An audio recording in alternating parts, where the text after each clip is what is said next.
Up next in the broadcast, leaders of Korea's rival political parties agreed to join the president at the same table for talks on healing rifts and moving the nation's legislative agenda forward. The two Koreas progress with key inter-Korean projects involving family reunions and the Gaeseong Industrial Park, despite alarming reports that Pyongyang may have restarted one of its nuclear reactors. And in a move that may make a U.S. strike on Syria unnecessary, the Assad regime starts the paperwork to put its chemical weapons under international control. Primetime News begins now.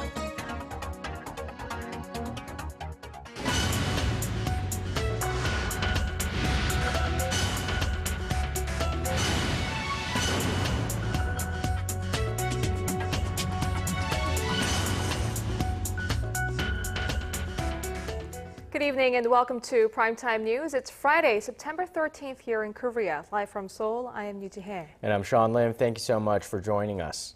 We start with the nation's leaders trying to mend fences. The country's main opposition Democratic Party on Friday accepted the president's offer to have a three-way dialogue with the Blue House and the ruling Saenuri Party. The talks are set to take place on Monday and is the first time a sitting president has initiated a visit to the National Assembly for talks with rival party leaders. Our political correspondent Kim Hyun-ji tells us more. The Democratic Party's decision to accept President Park's proposal for talks was reached during a closed-door meeting of the party leadership Friday morning. As a result, party leader Kim Han-gil and his ruling party counterpart Hwang Woo-yeol will sit down for talks with the president at the National Assembly next Monday. On Thursday, President Park said she wanted to meet with the leaders of the ruling and the main opposition parties to address any concerns the two parties may have. She also said she would like to brief the National Assembly Speaker and Vice Speakers, as well as the leadership of the rival parties, on the success of her recent overseas trips to Russia and Vietnam, before meeting separately with the two party leaders alone. This marks the first time a sitting president has proposed visiting the National Assembly for a meeting with the leaders of the rival parties or for a briefing on a diplomatic tour. The Democratic Party wants to put the top and tail reform of the country's spy agency on top of the agenda for its talks with the president. The opposition party believes the National Intelligence Service systematically meddled in last year's presidential election, which it says is an outright violation of Korea's constitution. Party leader Kim Han-gil says President Park should show a willingness to put an end to the spy agency's interference in political affairs once and for all. Vast bipartisan differences over the role of the National Intelligence Service have paralyzed parliamentary operations for weeks, putting on the back burner urgent issues like next year's budget and measures aimed at reversing a slowing domestic economy. The presidential office has refrained from commenting on the Democratic Party's ideas about the agenda for Monday's talks. The ruling Saenuri Party, meanwhile, says nothing should be left off of the agenda, including the pending livelihood issues, as well as the reform of the spy agency. Kim Hyun-ji, Arirang News. The Prosecutor General Choi Dong-wook has offered to step down after the Justice Ministry launched an inspection on his alleged extramarital affair. Choi, however, insists the love child claim is groundless, while the main opposition party calls it a ruse to shame the prosecutor out of office. Arirang's Hwang Ji-hye has more on the scandal.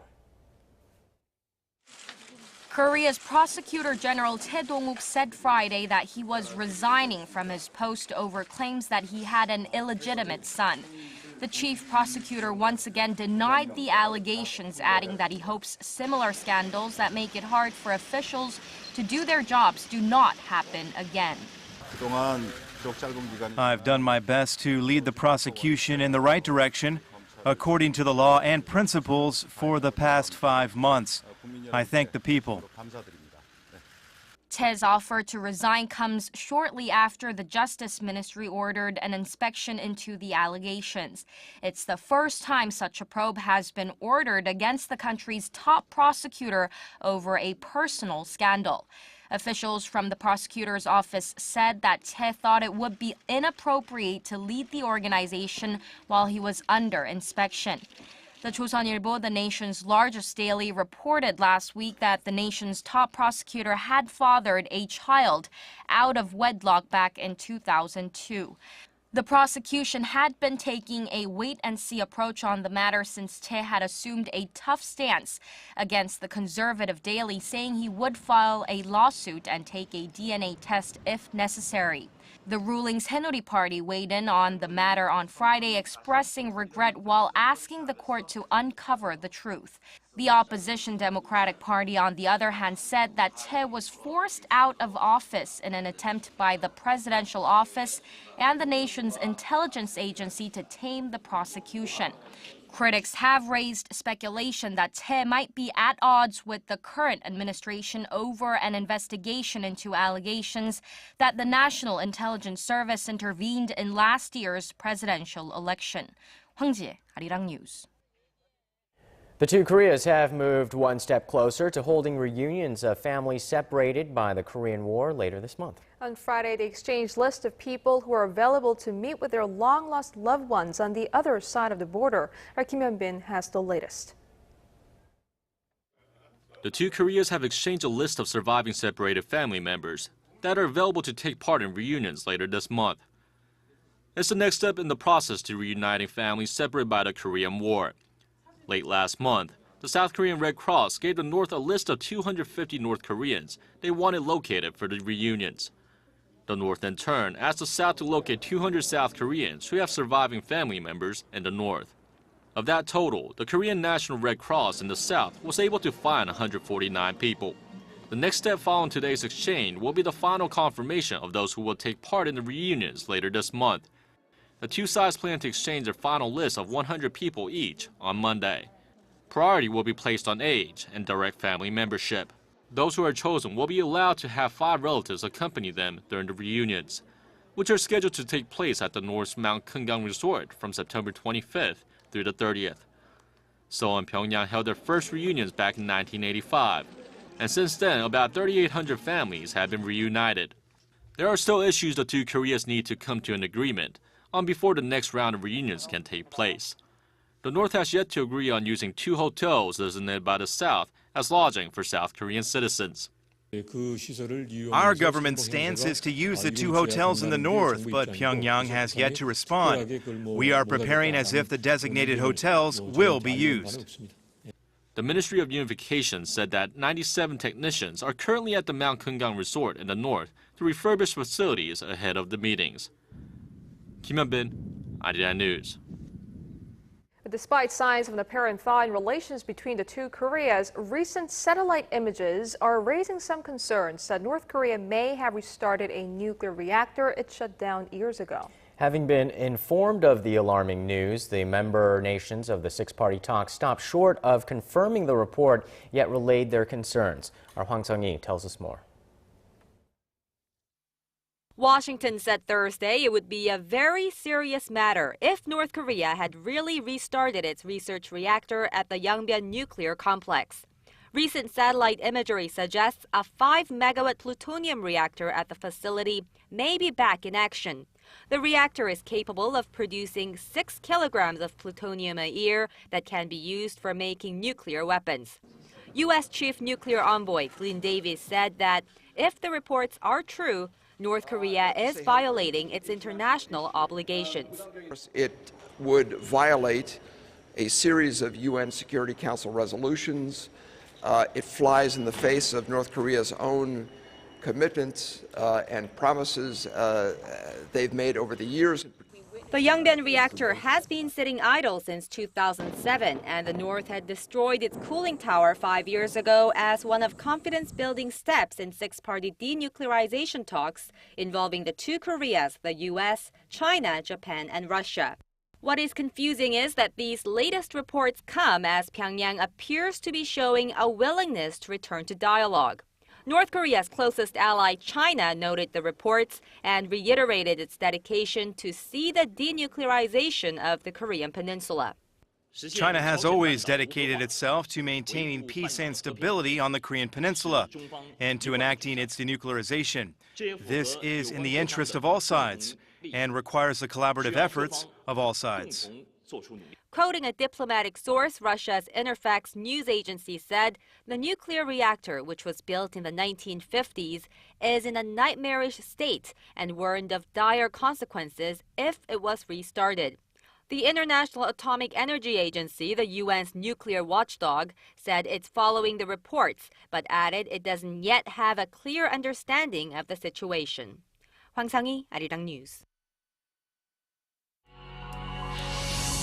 Before your day ends and another begins, get the latest news live from Seoul. Residents whose features restrictions is on the rise. closing ceremony. Expert analysis from Asia's heartbeat. The legislature circumstances that With a viewpoint only Korea's global network can provide. the United States, the latest report, less than a Unrivaled access from a team always on standby. Meaning came on the news are trying to cover up the South's true intentions of maintaining confrontation.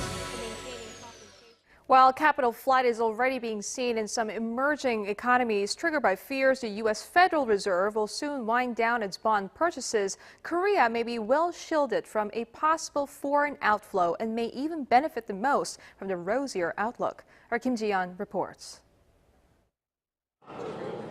Foreign investors are buying Korean shares in bulk, leading to an influx of foreign capital into the country. Buoyed by foreign buying and receding geopolitical concerns, Korea's benchmark Kospi finished above the 2,000 mark Thursday for the first time in 3 months. Foreign investors made net purchases of $365 million on Friday, pushing the total over the past 16 trading days to $7.5 billion. The trend started in July when foreign investors scooped up Korean stock to the tune of $750,000. The total shot up to $2.2 billion in August, the highest monthly net foreign purchasing mark in more than 2.5 years. The Financial Supervisory Service attributes last month's surge to strong buying by U.S. investors. As another factor, analysts point to the fact that foreign investors began pulling out of emerging economies in August. According to data by Hyundai Securities, as Korea was recording more than $2 billion in net foreign purchases last month, Taiwan was seeing around $1.5 billion of net foreign capital flight. Goldman Sachs said the global economy seems to be steadily recovering, and countries like Korea and China should benefit the most from their rosier outlook. It also said foreign purchases will be limited in countries with weak currencies, such as India, Indonesia, and Thailand. Meanwhile, Korea-based Hanyang Securities Company says the purchasing trend is expected to continue since incoming U.S. capital is mainly based on long-term funds. Kim Ji-yeon, Arirang News. More developments on the ongoing Syrian crisis. Damascus has submitted a document to the United Nations to join an international convention which commits members to destroying their chemical weapons stockpiles. Paul Yi reports on how the move came as the U.S. and Russia wrap up talks on finding the appropriate response to Syria's alleged use of chemical weapons. It looks as though the Russian-backed plan to put Syria's chemical weapons under international control is making headway. The UN announced Thursday that it received documents from the Syrian government asking it to join the Chemical Weapons Convention. In the past few hours, we have received a document from the government of Syria, which is being translated, which is to be an accession document concerning the Chemical Weapons Convention. If Syria joins the Chemical Weapons Convention, then it would become one of the only 7 countries outside the International Convention to outlaw stockpiling chemical weapons. Speaking to Russian state TV Thursday, President Assad said Damascus was ready to give up its chemical weapons. Of course, in the next several days, Syria will send an appeal to the United Nations and to the Organization for the Prohibition of Chemical Weapons. And this appeal will contain technical information which is needed in order to sign the agreement. The Syrian president said Russia would play a key role in the process. Washington remains skeptical, with U.S. officials describing Russia's plan as doable but difficult.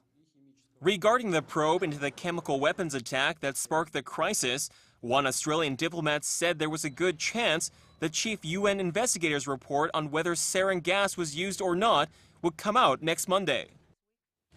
We expect to receive it sooner rather than later, but I have no precise timetable yet. My understanding is Dr. Selstrom and his team need to finalize their work. According to Seoul-based Yonhap News Agency Friday, UN investigators have submitted a report to the 5 permanent members of the Security Council with information on chemical weapons usage in the Syrian conflict. Meanwhile, the Russian and U.S. foreign ministers agreed on Friday to meet again in about 2 weeks for an international conference aimed at ending the Syrian civil war that has killed more than 100,000 people. U.S. Secretary of State John Kerry said that the countries would work together to end the conflict, but cautioned that they still had to work to find common ground. Paul Yi, Arirang News.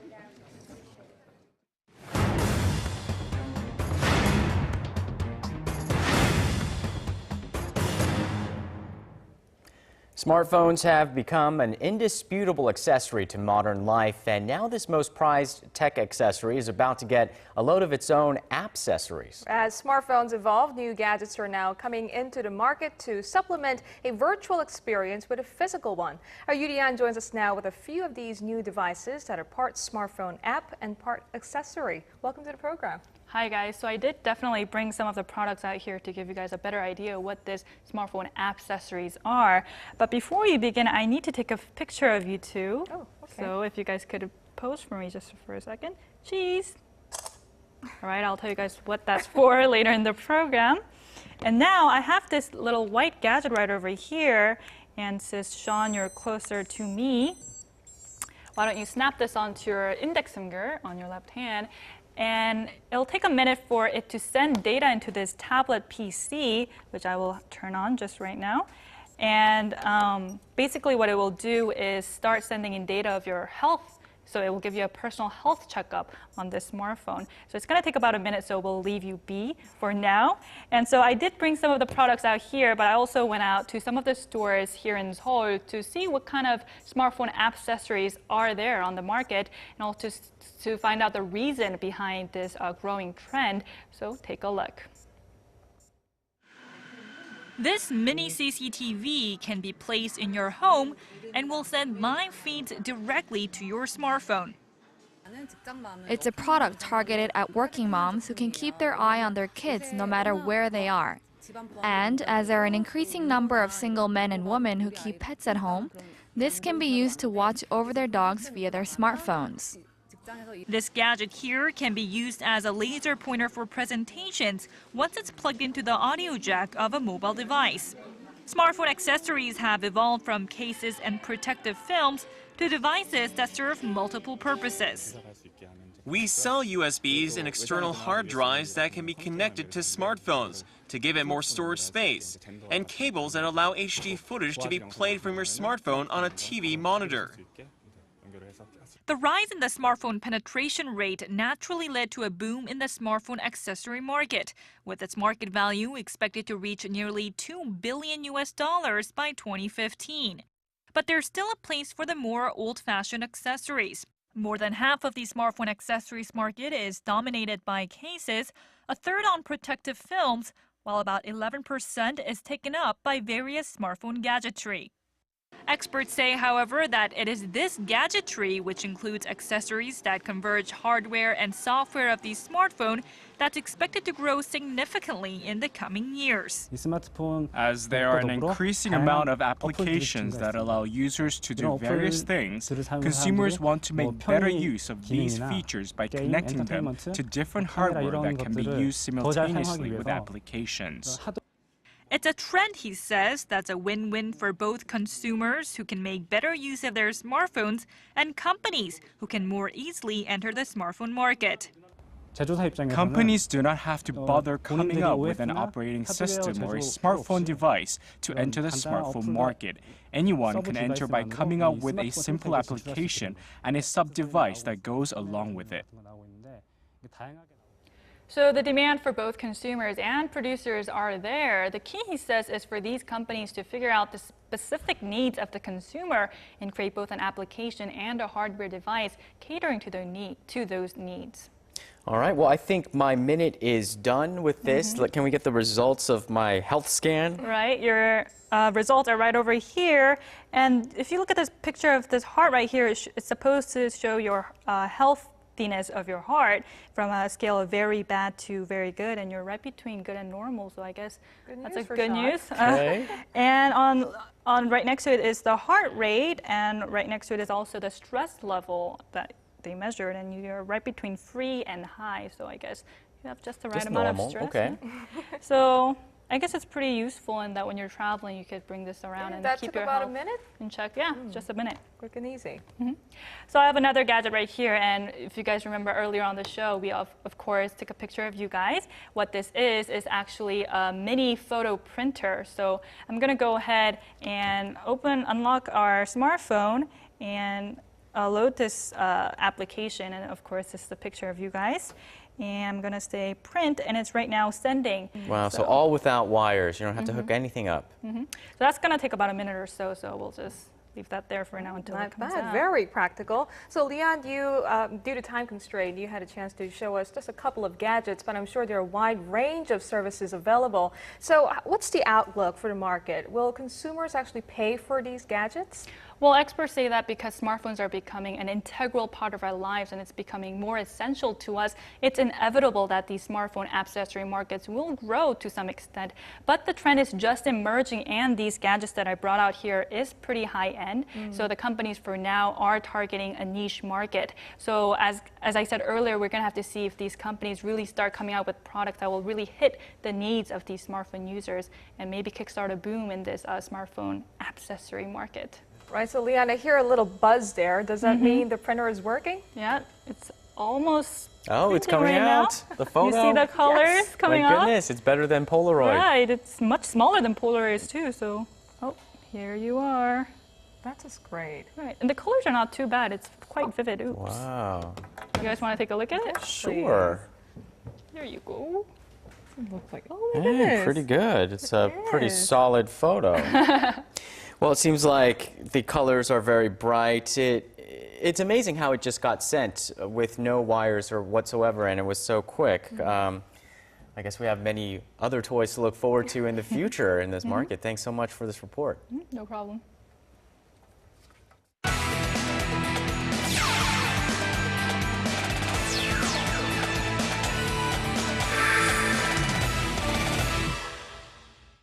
The two Korean universities squared off on the court on Friday for Game 2 of the College Basketball Championships. And Stephen Che joins us from the Sports Center to give us the details. So, Stephen, who won the game? Hey guys, it was Korea University that stepped up and took down Kyunghee University 59-53, evening up the best-of-3 series 1-1. Kyunghee U's players were confident of the sweep, but Korea U wasn't having any of that. They came out of the first leading by 5, having sunk 4 threes, and into the second half leading 29-27. Kyunghee came within 4 points with just 3 minutes left to play, but an alley-oop by Korea University's Lee Jong-hyun sealed the deal. The third and final game of the series will be held on Sunday in Suwon. Heading to the pitch, the South Korean men's national football team manager Hong Myung-bo is headed to England to check on players running in the Premier League. As soon as he lands, he'll watch forward Park Ju-young of Arsenal and midfielder Ki Sung-young of Sunderland in their team's matchup on Saturday. Hong has, in the past, shown interest in both players. Meanwhile, he's also going to keep his eye on QPR's Yoon Seok-young, Cardiff City's Kim Bo-kyung, and Lee Chung-yong of Bolton. And safe at home, it's time for Friday's top KBO matchup. The Lotte Giants took on the Samsung Lions in Daegu. Both the Giants and the Lions struggling as of late. Top of the first, it's Samsung's Lion King Lee Seung-yup, 3-run shot to right. It's 3-0. Now we go to the top of the second. Lotte's Kang Min-ho, 2-run homer to left. It's 3-2, but Lions are still up. Bottom of the inning, the Lions' Chung Hyung-sik doubles to bring 2 home. They add 3 more. It's 8-2 Samsung. Both teams tack on a couple more later on before the Lions go on to win this one with a final score of 10-5. And looking at the scores from around the league, NC defeats Hanwha 9-1, LG over Kia 7-2, and SK defeats Tusan 6-1. That does for me here in the Sports Center. This has been Stephen Che. Check back at midnight for the latest in the world of sports.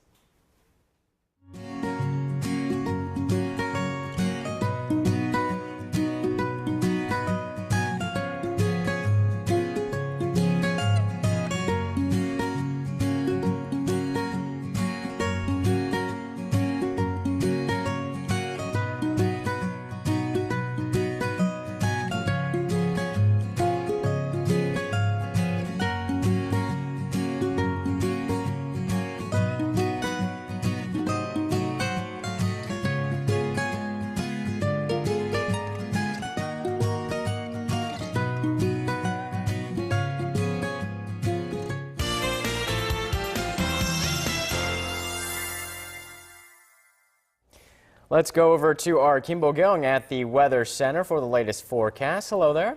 Hello, Sean and Chi-hye. Well, Pyongyang, it was another rainy day today. Yes, and it looks like we're going to have even more rain through Saturday. First, let's take a look at the satellite map for details.